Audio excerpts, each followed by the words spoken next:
Hi, Attorney Joe Giamanco with Giamanco Law Partners, a Bolingbrook and New Lenox, Illinois-based law firm. I'm making a quick video today to talk about contractors, and in particular to provide a few tips for hiring a contractor for your project, whether it be at your home for some kind of renovations or some kind of updates, or in a commercial aspect. It's a bit timely for a couple reasons. One, we just finished our construction project a little over a month ago here in our new office. But yesterday, there was a headline here locally in Bolingbrook and in Will County in particular about a gentleman who owned a company that was essentially defrauding individuals that were hiring him to do various types of work, siding, roofing, windows. The company that's been accused of this is Goliath Construction Corporation. I happened to receive a phone call from a person earlier this year who was a customer of this construction company and had similar concerns as those that are now being reported in the media because of this complaint that's been filed by the Illinois State's Attorney's Office out of Will County. Exact same kinds of complaints, but these are common complaints. These are not just unique to this company. Whether or not he's guilty of it, of course, the criminal justice system will sort out, but they're common complaints that we hear every single week when we do consultations with clients. And there are some basic tips that I want to share with you, 12 of them in particular, to hopefully keep you from being in the situation where you're having to call us at all. So, tip number one, figure out your exact scope of work to compare estimates and to get quotes for. If you're having work done on your house, you want to be able to tell each and every single contractor the exact same scope of work. You don't want to be giving one contractor one scope of work and another contractor another scope of work, because the estimates they give you will address different issues. You also want to make sure that you go in knowing what it is you need fixed or addressed. Some contractors will want to add additional things on, which will of course increase your costs. If you want to add those things on, that's fine. But if you just want to have your project completed, make sure you can specifically spell out your scope of work. Tip number two, look for local contractors who have worked for people you know or who have several reviews. Online is easy to get reviews nowadays, but be careful. Don't look for a cluster of reviews all at the same time.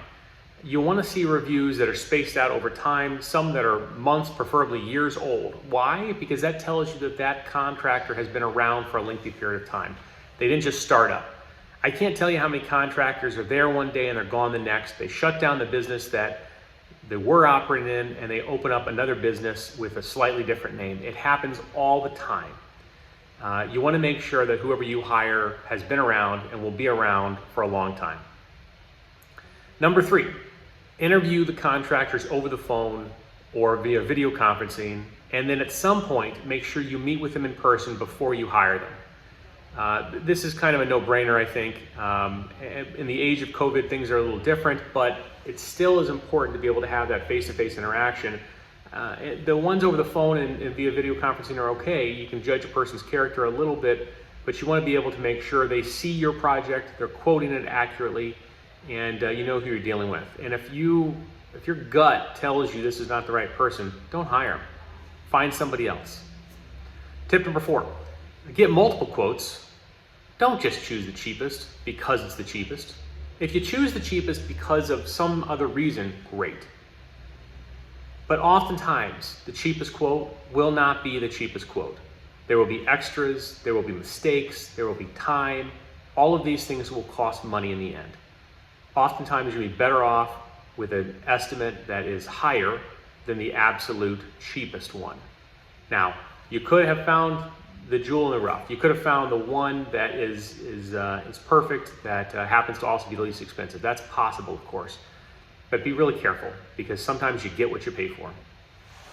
Number five, check local court records to see if your contractor is or has been sued by prior clients. There are some contractors who are sued regularly. There are some contractors who get sued in a cluster because business is not going well and they're making money by taking deposits and they're putting them into other projects, almost like a Ponzi scheme. If you see that your contractor is being sued, take a pause, make sure you know what you're getting into. You should also check their information with the Illinois Secretary of State and make sure that they are an actual valid corporation.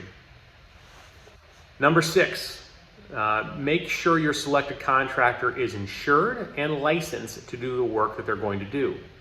There are a lot of people who are handy, who can do odd jobs, and that's fine. But if you're doing a big construction project, if you're replacing a roof, if you're doing siding, make sure whoever you're hiring is licensed and insured so that if something goes wrong, you know that the financial end can be taken care of, but you also know that this is somebody who didn't just start doing it yesterday, that they're licensed. They've been doing it for some period of time, and at least some other body has deemed them appropriate to engage in the business that they're doing.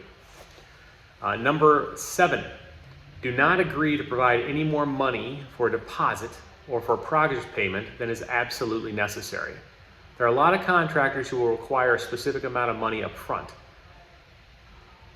That sometimes is necessary for small contractors who don't have the cash available, or they're concerned about doing business with you, and they want to pay for the materials. Be really careful with that. Don't ever provide more than you absolutely have to.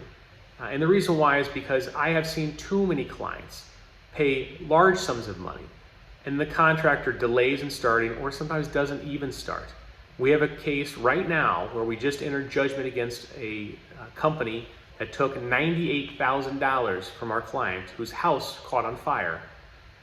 The entire construction project was going to be about $250,000. That contractor took the money, didn't start the project. 4 months later, the owner of the company died. While our client got a judgment against that company, we're having a very difficult time collecting because the money is gone and the company is no longer in business. Don't become someone who's in that situation. Make sure you're only paying out what you absolutely have to. And frankly, it's much better if you will pay it upon completion or as progress payments. So if half the work is done, you can give them half the money. But be careful with what you pay out. Number 8, review the proposed contract in detail. If you have questions about the contract, ask a lawyer, not the other party. Don't go to the other party and ask them a question about what something means in the contract. They're not looking after your best interest. If you have any concerns about the contract, talk to someone who's going to have your back and who's going to make sure that they are addressing the situation with your best interest in mind. If you have any specific concerns on that contract or specific concerns that you want addressed, for instance, a deadline for time, make sure it is in the contract. If it's not in the contract, don't plan on it being done or being able to hold the other party to it just because they promised you something. Make sure it's in the contract. Tip number 9, keep communications in writing whenever possible. Even if you have a discussion with a contractor and you come to some kind of an agreement and a handshake about it, follow it up with something in writing. Preferably an email, a letter, a text message is okay as long as you know that you've got the correct phone number.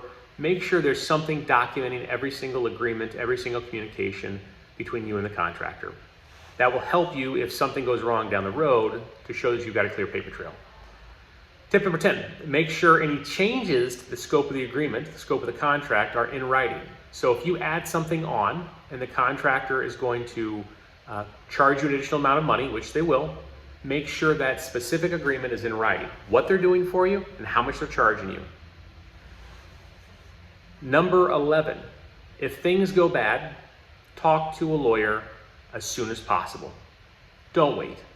Even before you make the decision about how you're going to handle that contractor, pick up the phone, give a lawyer a call. A lot of us provide free phone consultations.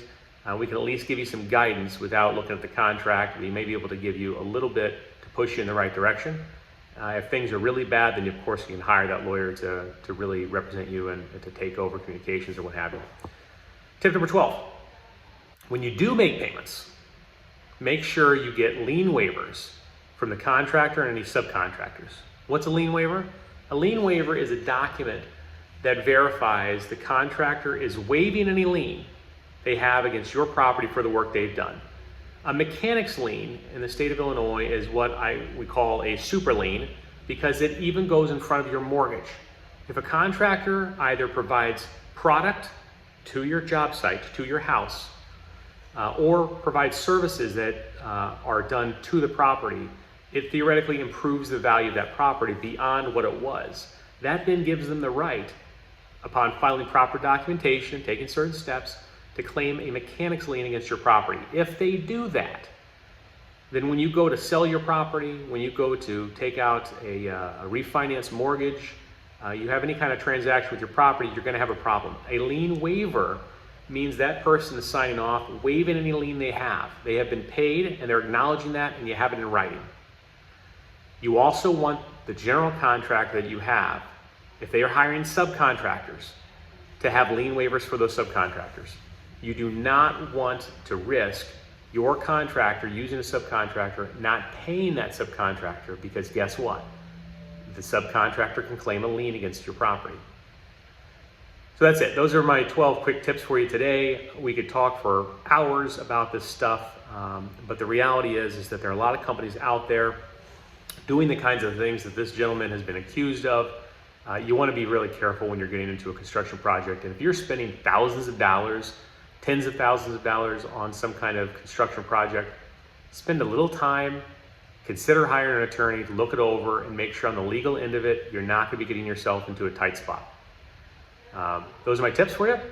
And hopefully you don't ever need to call us, but if you do, our phone number is 630-635-5555 or 815-435-5555. You can check out more information on our website at www.glawpartners.com. That's glawpartners.com, or our Facebook page at facebook.com/Giamanco Law. That's GIAMANCO law.com. We also have a YouTube channel, so feel free to check that out. There's a link in our website for that as well. That's all I have for you today. Thanks, and good luck out there.